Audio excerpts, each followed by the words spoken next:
ஆண்டவராய் இயேசு கிறிஸ்துவின் நாமத்துக்கு மேன்மை உண்டாவதாக. சங்கீதம் 24 வசனம் 1 இப்படியாய் சொல்லப்படுகிறது.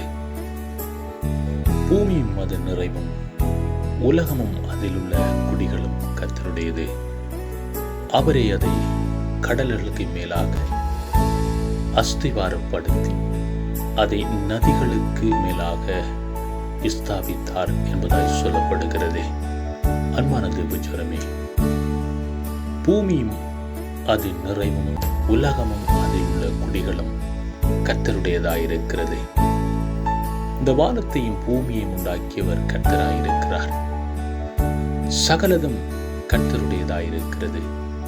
அன்பான தேவஜனமே, நாங்கள் கர்த்தரை மேன்மைப்படுத்த, கர்த்தரை போற்ற, கர்த்தரை ஆராதிக்க கர்த்தரங்களை சிருஷ்டித்திருக்கிறார் என்பதை நாங்கள் அறிந்து கொள்ள வேண்டும்.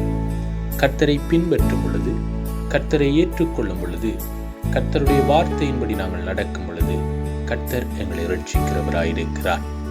ஆண்டவராய் இயேசு கிறிஸ்து உங்களை ஆசீர்வதித்து உங்களை பாதுகாப்பாராக. God bless you.